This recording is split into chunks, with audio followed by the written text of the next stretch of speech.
Welcome. Today we're going to discuss women's basketball and the drama surrounding Caitlyn Clark and the WNBA players. Stay tuned if you want to hear my thoughts on this.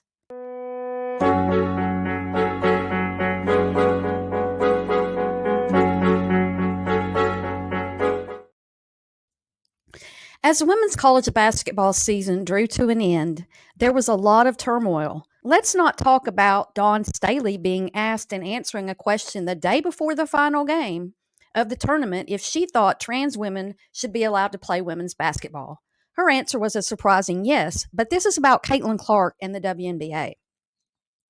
It seems several of the WNBA current players more or less threatened her with some sort of initiation to the games when they start playing in May.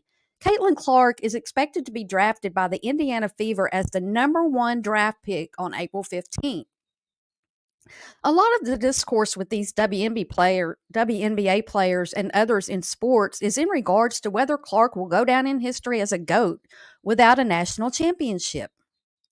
Clark is a tremendous shooter from way out past the three-point line and a phenomenal passer. It's probably her best thing is her assists. In my opinion, her defense is rather lacking, and even when she gets a rebound, it's usually because it bounces to her or she's the only one there.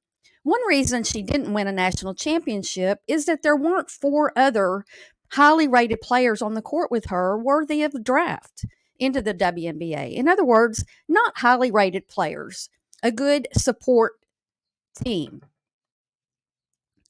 But what she did for women's basketball, besides setting numerous records over men and women, is she brought attention to women's basketball.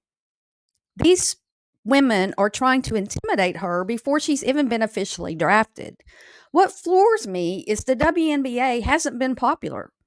The players make under $100,000 a year as rookies. It's around $75,000 actually. Without product endorsements, they can make more money doing almost anything.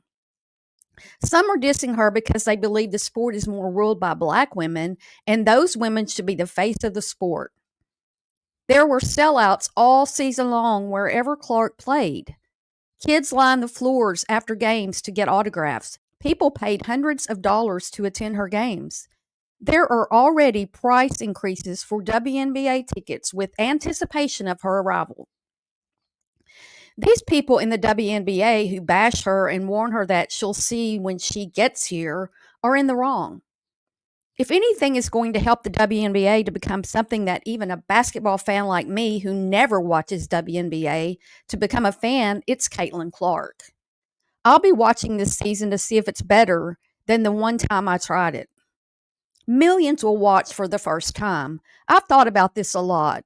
Are these WNBA players trying to psych us out? Maybe they are clued into this added attention to Clark with their naysaying and bullying might actually help to draw attention to a failing league. Perhaps they're in on something to try to enhance viewership. Maybe we are being played. The WNBA needs a big infusion of viewers, and after the season of sellout games with Clark, if views don't explode with the entrance of Caitlyn Clark, I'm afraid nothing will. This could be the end of the WNBA, or it could get the thrust that it needs, just like women's basketball did. I'm not drawn to the WNBA, so in my opinion, this is going to be the downfall of the WNBA if they don't make it now.